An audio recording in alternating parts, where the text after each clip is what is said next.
Kanchipuram Vakula silks నాణ్యత మా ప్రాధాన్యత. మదీనాగూడ, మియాపూర్, హైదరాబాద్ లో త్వరలో శుభారంభం.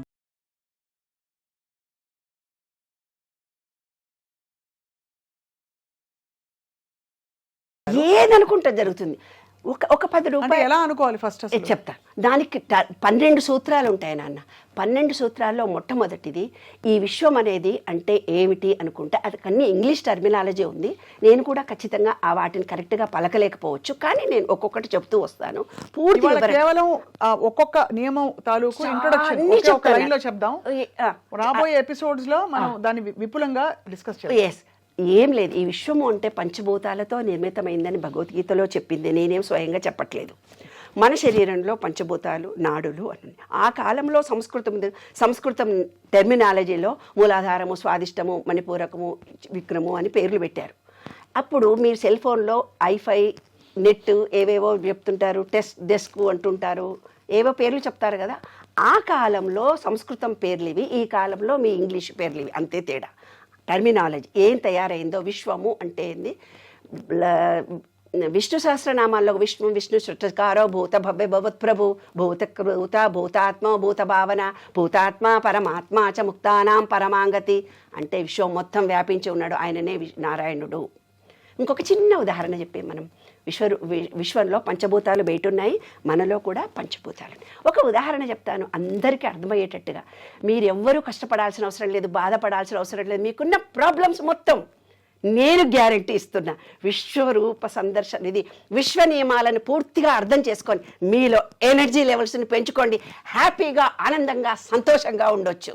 ఎనర్జీ లెవెల్స్ అంటే ఎలా ఉండాలి అంటే, మా అమ్మాయి అంటుంది, నువ్వు స్పీడ్గా మాట్లాడతావు మమ్మీ వీడియోలో, కాస్త మెల్లిగా మాట్లాడొచ్చు కదా అని.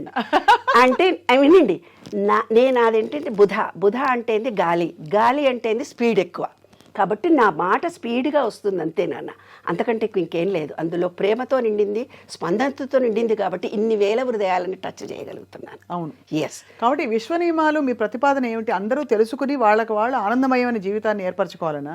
ఎస్. ఎందుకంటే అన్నీ మనకి ఇప్పుడు భగవంతుడే సాక్షాత్కరిస్తే విశ్వ నియమాల పూర్తిగా ఆకలింపు చేసుకోవడం అంటే భగవద్ దర్శనమే కదా ఇంచుమించది. అలాంటి దర్శనం జరిగాక ఇంకేది కోరేది, ఇంకా బూడిది ఇచ్చేవాడిని అంటే అంత మాయా మోహము.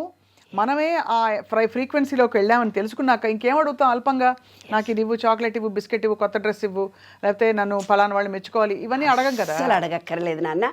మీకు మీరే స్వయంగా అతి సరళమైన భాషలో అనుభవాలను జోడించి ఎనర్జీ లెవెల్స్, థాట్, ఫీలింగ్ ఎలా చేంజ్ చేసుకోవాలో చెప్తాను. శివుడి పూజారులు ఎలాగుంటారు మీరు చెప్పున్నాను. శివాలయంలో పూజారులు ఎలాగుంటారు? బొద్దుగా, ముద్దుగా, లావుగా ఉంటారు. మీరు బాగా గమనించుకోండి. అవునా? శివాలయంలో ప్రతి వాళ్ళు వీడియో చూస్తున్న వాళ్ళందరూ కూడా చూడండి. శివుని పూజ చేసేవాళ్ళు బొద్దుగా, ముద్దుగా, పొట్టిగా ఉంటారు. వినాయకుడు రూపంలో ఉంటారు, అవునా లేదా? కొంచెం పొట్టెత్తుగా అలా ఉంటారు. అదే లక్ష్మీనారాయణుడి గుడిలో పూజలు చేసేవాళ్ళు సన్నగా, పొడుగ్గా ఉంటారు. ఇదొకటి మనకు చాలు. ఎందుకు అనంటే ఈ శివలింగంలో ఉండేది బ్రహ్మ, విష్ణు, మహేశ్వరులు. ఈ విశ్వం మొత్తం వ్యాపించి ఉండేది లక్ష్మీనారాయణుడు. అమ్మవారి స్వరూపం ఒకటి ఉంది. అయితే ఈ ప్రకృతి మొత్తం స్త్రీ పురుష లక్షణాలకు జోడించి ఉంది. అదే అర్ధనారీశ్వరి తత్వం. అర్ధనారీశ్వరిని సూచించడంలో ఈ ప్రకృతి మొత్తం స్త్రీ పురుష లక్షణాలు కలిసి ఉన్నాయి. అదే విశ్వరూప సందర్శనలో ఒకటి. లాస్ట్ది ఇది, స్త్రీలింగము పురుషలింగము కలిసి ఉండడము అనేది. ఫస్ట్ది ఏంటి? ఫస్ట్ది ఒక్కటే కొంచెం ఇంట్రడక్షన్ ఇస్తాను ఇవాళ, ఎందుకంటే ఇది చాలా అర్థం కావాలి కదా, అర్థం కావాలి నాన్న. ఇది ఎందుకంటే అర్థం అవడం మాత్రమే కాదండి, ఇది ఎలా అర్థం చేసుకుని ఎలా పాటించాలి, దానికి మనం ఏ సాధన చేయాలి కూడా చాలా ఇంపార్టెంట్. ఎందుకంటే అది కేవలం ఇక్కడి నుంచి కాదు, ఇక్కడి నుంచి రావాలి విషయం. ఎవరికి వాళ్ళు నేను తెలుసుకోవాలని ఇచ్చ కలగాలి. నేను చెప్పే మాటల్లో 10% వాళ్ళ బుర్రకెక్కించుకుంటారు. ఈ చెవుతో వింటారు, ఈ చెవుతో విడిచిపోతారు. హృదయంతో విన్నవాళ్ళు ఏం చేస్తారంటే ఆహా అని పెట్టుకుంటారు కొంచెం సేపు. తర్వాత హృదయము, మనస్సు లగ్నం చేసుకొని విన్నవాళ్ళు సబ్కాన్షియస్నెస్లో థాట్ ఫీలింగ్ను చేంజ్ చేసుకోగలుగుతారు. కాబట్టి వినేవాళ్ళు 1కి 2 సార్లు ఈ వీడియోను వినాలి. ఒక్కసారి వినగానే విన్నట్టుగా అర్థమైనట్టుగా అనిపిస్తుంది. ఏదైనా నేను చెప్పబోయే సబ్జెక్టు కూడా అంతే నాన్న, ఒక్కసారి వినగానే తెలిసినట్టు అనిపిస్తుంది. కానీ మళ్ళీ వాళ్ళ హృదయానికి పూర్తిగా చెయ్యాలి, నా జీవితంలో సంతోషంగా ఉండాలి, నా జీవితంలో ఉద్యోగం కావాలి, నా జీవితంలో మంచి భర్త రావాలి, నాకు మంచి పిల్లలు కావాలి, నాకున్న ఫైనాన్షియల్ డీలింగ్స్ అన్నీ పోవాలి, నా జన్మ సార్థకత నేను సంపాదించుకోవాలి, ఈ విశ్వంలో ఉన్నటువంటి దాంట్లో నేను ఒక ప్రత్యేకమైన వ్యక్తిగా నేను ఉండాలి అనుకునే ప్రతి ఒక్కళ్లకు పనికొచ్చే చాలా చాలా గొప్ప విషయాలు చెప్తాను. అందులో వన్నెస్ అంటే ఏమిటి? పంచభూతాలు బయట ఉన్నాయి, మనలో కూడా బయట ఒక ఎనర్జీ ఉంది, మనలో ఒక ఎనర్జీ ఉంది. ఆ రెండింటిని సింక్ చేసుకోవాలి. అంతా ఒకటి, లోపల బయట అంతా ఒకటే ఏకత్వంతో కలిగి ఉన్నామనేది భగవద్గీతలో విశ్వరూప సందర్శనలో చూపించాడు ఆయన. అది వన్నెస్. ఎంత గొప్పగా చెప్పారు. అంటే నిజంగానే యూనివర్సల్ ఎనర్జీతో మన ఎనర్జీని ఎప్పుడైతే మనం సింక్ చేస్తామో అప్పుడు అది సాక్షాత్కారం అవ్వడానికి మన సంకల్పాలు ఇంకా ఒక అనువైన పరిస్థితి వస్తుంది. Energy levels, oneness. ఇది ప్రాథమిక సూత్రమా అండి? ఫస్ట్ సూత్రమా విశ్వనియమాలు? ఎస్. దాని గురించి ఇంకా డీటెయిల్స్ మనం తెలుసుకుందాం. ఇలాగే మీరు విశ్వనియమాలు తెలుసుకున్న క్రమంలో మీరు ఎప్పుడైనా మీకోసం ఏమన్నా కోరుకున్నారా? అంటే ఈ వర్షం పడడం ఇవన్నీ కాకుండా. అమ్మో, సీక్రెట్గా చెప్పేస్తే మా ఇంటికి రేపొద్దున అందరు దొంగలకు చెప్తారే బాబు. అంతే.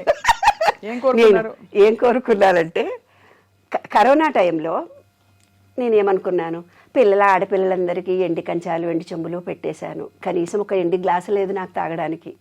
డైనింగ్ టేబుల్ మీద 2 ఎండి కంచాలు 2 గ్లాసులు, టిఫిన్ తినే ప్లేట్లు 2 మా ఇద్దరికి, నాకు మా వారికి, తర్వాత ఓట్స్ వేసుకోవడానికి 2 ఎండి బౌల్స్, దేవుడి గదిలో అన్నీ ఎండి కలశాలు, ఎండి చెంబులు, ఎండి దీపాలు అన్నీ ఉంటే బాగుంటుంది నాన్న.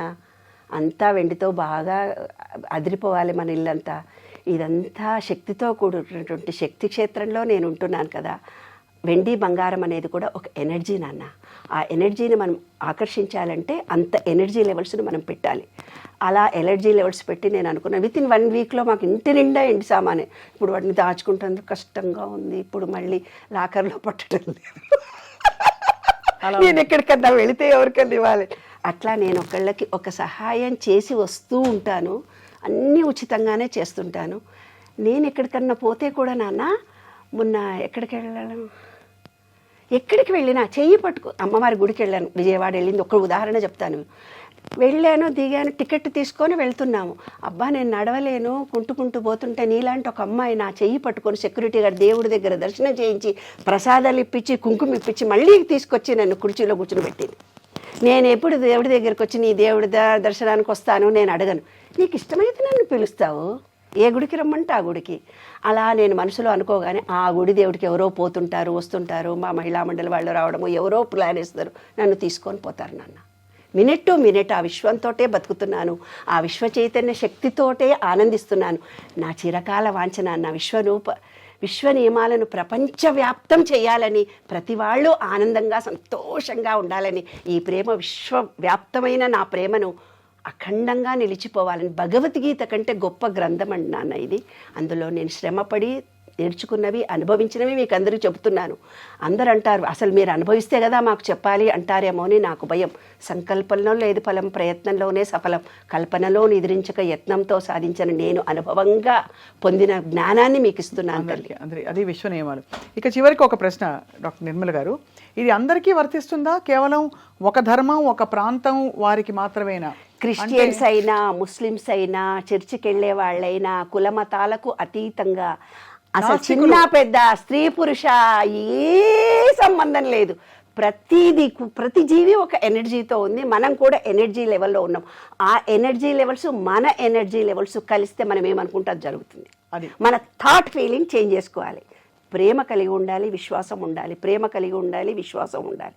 ఇవి 2 నేను చెప్పే సూత్రం. ప్రేమ ఎవరి పట్ల?